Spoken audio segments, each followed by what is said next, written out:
Talk about the conversation this has started, and it's really about language, what we say out loud, and the consequences of those. You called your opponent an existential threat on a call a week ago. You said it's time to put Trump in the bullseye.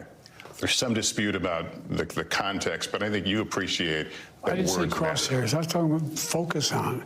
Look, the truth of the matter was, what I guess I was talking about at the time was there was very little focus on Trump's agenda. Yeah, the term is bullseye. It was a mistake to use the word. I didn't say crosshairs. I meant bullseye. I meant focus on him. Focus on what he's doing. Focus on his policies. Focus on the number of lies he told in the debate. Focus. I mean, there's a whole range of things that, look, I'm not the guy that said, I want to be a dictator on day one. I'm not the guy that refused to accept the outcome of the election. I'm not the guy who said that won't accept the outcome of this election automatically. You can't only love your country when you win. So I want to address some of the things that Joe Biden has said in this new interview with NBC. NBC surprisingly confronted Joe Biden on a lot of the rhetoric that he used against Trump.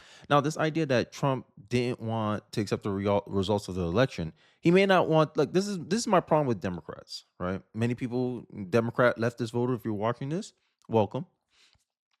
We look at actions, not words. Just because Trump don't want to admit that he lost, look at his actions. He still left office, did he not? So what? He left like a sore loser. Who cares? He left. That means he accepted the results. He just didn't express it. And in the debate, Trump never confirmed nor denied whether or not he would accept the results of an election. He believed if it's fair, he would accept it.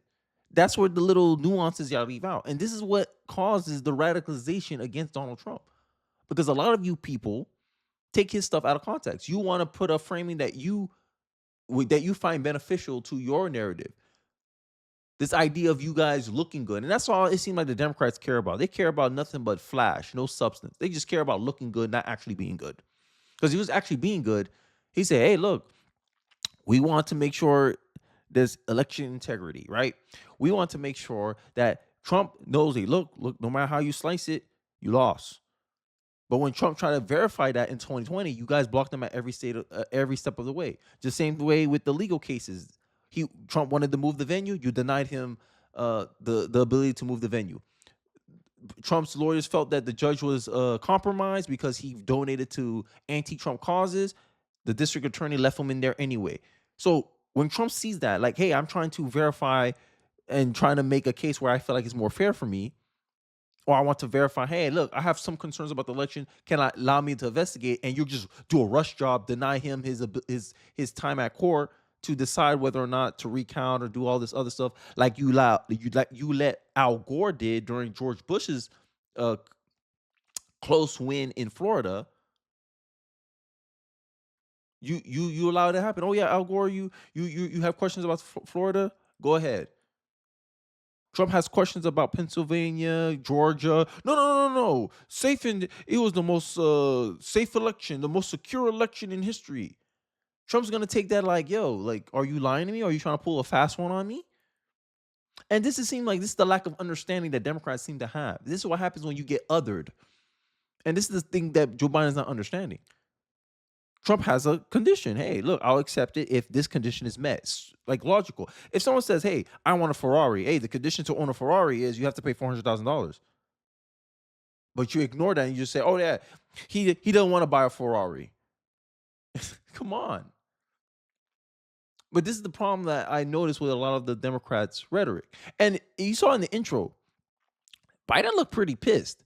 And in my view, it is because he's getting asked questions, tough questions that he's not used to. And this is the funny part of the left. The left online is preaching about this idea that the media is only focused on Biden. Why do Democrats have to apologize for violent rhetoric? Because you contributed to the mess. Democrats are not used to being asked tough questions. That's one thing I noticed with the Democrats, right? Because before Biden screw up on the debate stage, what was the mainstream media talking about?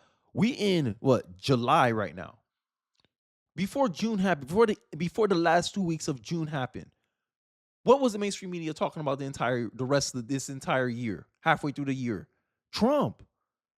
And your guy gets 2 weeks of nonstop coverage and you're mad? Come on. Democrats, I gotta make better narratives. right? But Biden's going to assist with this narrative. Look at this clip from the interview where Biden's asking them, why you don't ask Trump this questions? Why you don't ask Trump? I guess the question is, are you all on the same page? Are you seeing what they saw, which was moments of, frankly, that you appeared to be confused? Lester, look, why don't you guys ever talk about the 28 lies he told? Where are you on this? Why didn't the press ever talk about that?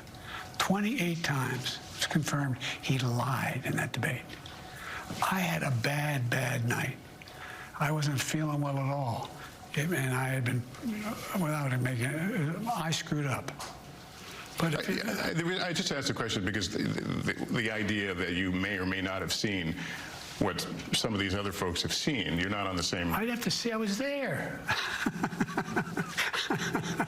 I'd have to see it, I was there. And by the way, seriously, you won't answer the question, but why didn't the press talk about all the lies he told? Well, I don't know anything about that. We have reported many of the issues that came up during that debate. No, you haven't. We'll provide you with them. God love you. Okay. Yeah, you see her making excuses. Oh, look, why you don't focus on the other guy? Like, it's like you're trying to hot potato the attention, the criticism away from you. That's how it seems like to me. You look like you're just trying to deflect from what you're doing, how you contributed to the mess. Instead, you want to make it about the other guy. And then you're talking about 28 lies, but you don't give a specific example. And it's the problem with more skeptical people, right? People who are not going to agree with you, Joe Biden. You got to give specifics. You can't just keep casting talking points and narratives and expect someone to just believe you. And that's the problem I notice with a lot of Democratic voters, a lot of Democrats, politicians. They open their mouth and then they just assume people believe that they are credible. But then when they run into someone that don't perceive them as credible, independents, Republicans, conservatives, right, non-Democrats, and they start getting questions, real questions, they're stumbling. They're mumbling and fumbling.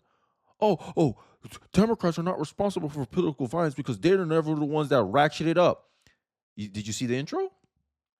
These are some comments. Threat to democracy, Hitler, calling him a fascist, authoritarian, threat to America, threat to an American way of life. These are some of the comments that Democrat lawmakers made. But you didn't contribute to anything at all.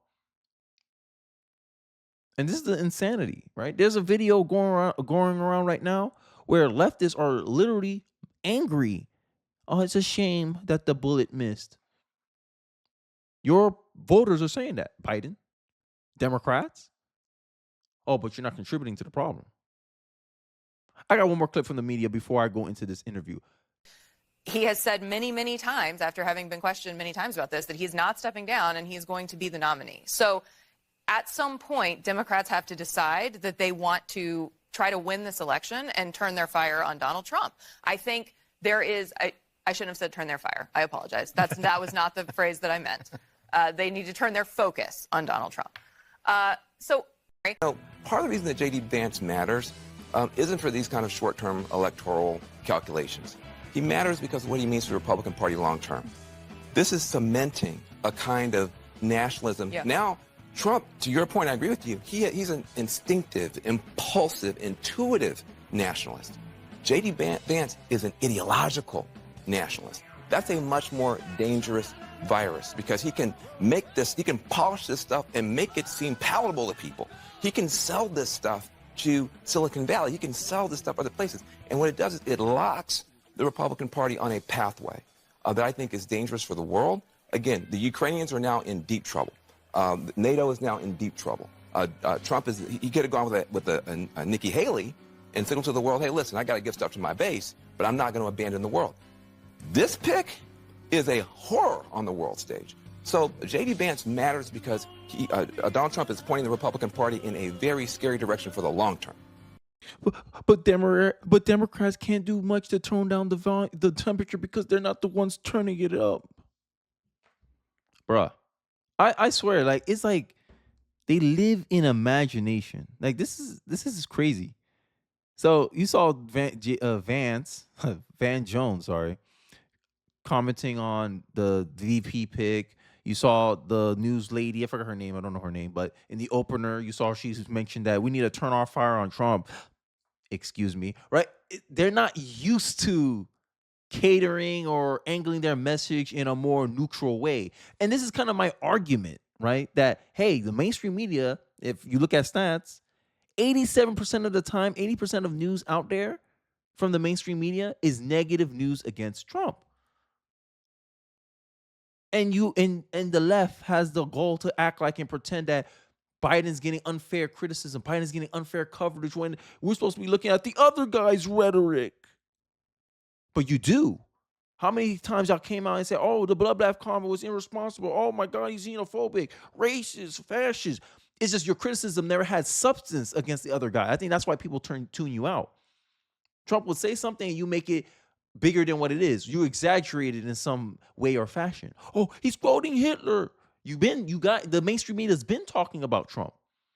You just really mad that now that same level of scrutiny, what the conservatives have been demanding. Hey, if you're gonna be this like negative against Trump, we expect the same treatment on Biden. The fact that the media is giving Biden the same sort of treatment that they gave Trump for the last 6 months. Now y'all liberals and Democrats mad. Now y'all want to act like Biden's some victim. But I digress. Let's finish off this in 1 minute and 50 seconds, and then I'll give you my thoughts at the end. I'm not the guy who said that one accept the outcome of this election automatically. You can't only love your country when you win. And so the focus was on what he's saying, and I mean the idea. But have you taken a step back and done a little soul searching on things that you may have said that could incite people who are not balanced? Well, I don't think, look, how do you talk about the threat to democracy, which is real, when a president says things like he says? Do you just not say anything because it may incite somebody? Look, I have not engaged in that rhetoric. Now, my opponent is engaged in that rhetoric. He talks about there'll be a bloodbath if he loses, talking about how he's going to forgive all the, actually, I guess, suspend the sentences of all those who were arrested and sentenced. I want to do a quick little analysis here. Biden and the Democrats did the same thing for the BLM rioters. So now Trump is doing the same thing for the January 6 rioters, right? Because I put them in the same plane. Y'all both rioted. I just said the January 6 riot was less worse than the BLM riots, the Antifa riots, the Chaz Autonomous Zone riots. More people died, more people was hurt, more property was destroyed in the whole summer of 2020 of Summer of Love than the one-day January 6. And during that Summer of Love, during those BLM riots, Democrats, Kamala Harris, had fundraisers or they had a fund where they were bailing these people out of jail. This is just politics here, right? You can't virtue signal and be like, oh no, look, I'm a virtuous moral person. I'm the good guy here, but you have different criterias of how you perceive and judge events when they're equivalent. And this is the problem we have with Democrats. This is the problem we have with Joe Biden. Joe Biden sit here and pretend, oh no, I don't know, nothing I said could be misconstrued, and then he finished getting bludgeoned by the guy right there. And then he want to talk about, oh, I was taken out of context, but they don't see how they take Trump out of context. When Trump says something, you go word for word with no context. But when Joe Biden says threat to democracy, he's a threat to Americans, he's a dictator, he will be a dictator, even though if you look at the context, if you watch the clip and where Donald Trump said that he will be a dictator, only on day one, he was saying jokingly, aka like, hey, we're just having fun here. But the media and the left and the Democrats, they take him literally. Then when conservatives take Biden literally, oh, no, it lacked context. He meant this, he meant that. Oh, how nice. And this is the unequal treatment that many conservatives have been pointing out about how the media covers politics. Because the media is biased towards the left because the majority of journalists are Democrats. Majority of journalists identify as liberals, even if they don't register as Democrats. And they heavily donate to the Democratic Party. And this is how I'm explaining the inconsistent treatment between how the media covers both parties. There's more left-wing media companies than right-wing media companies. This is why 58% of Democrats trust the mainstream media, while independents and Republicans don't trust the mainstream media. To go to jail because of what happened in the Capitol. I'm not out there making fun of, like, remember the picture of Donald Trump when Nancy Pelosi's husband was hit with a hammer, talking about joking about it. This doesn't sound like you're turning down the heat, though. You've talked about no, the no. Look, what I'm turning down, we have to stop the whole notion that there are certain things that are contrary to our democracy that we're for. The idea of saying that I didn't win the election, when every court in the land, I don't know, 20 appeals, said, and including this conservative Supreme Court. See, if you have a long memory, this doesn't work on you, because then you can remember cases of, oh, Al Gore didn't accept the results of the election. Hillary Clinton didn't accept the results of the election. Democrats started it first. Like, oh, y'all was the first one to deny the results of an election. And then y'all did everything y'all could to challenge what happened. You got your challenge. Like, you got to attempt your challenge. It was proven null. George Bush became president. Hillary Clinton lost, and y'all spend the entire, first 2 years of Donald Trump's term calling him an illegitimate president. Y'all remember that, Democrats? But y'all gonna sit here and pretend that, oh no, Republicans are the source of all evil in this country. And this is the kind of rhetoric and hysteria that has caused, I believe, this idea that it is permissible to be disparaging towards Republicans, to be violent with Republicans. You've seen it. You've seen it already. Justice Brett Kavanaugh almost got kidnapped, right? Protesters at these courts' house because they did something you didn't agree with. Well, the president is allowed to elect his judges, and his judges are doing based on what the purview of that president. The people elected Donald Trump. Therefore, you must accept that this is the will of the people. The will of the people want Donald Trump to pursue his agenda. And due to your constituency, you're allowed to push back. Because in a republic, a minority is represented. In a democracy, it doesn't matter what the minority wants. But y'all want to still pretend that we're a democracy. Lie. Stop lying to me. Said we won.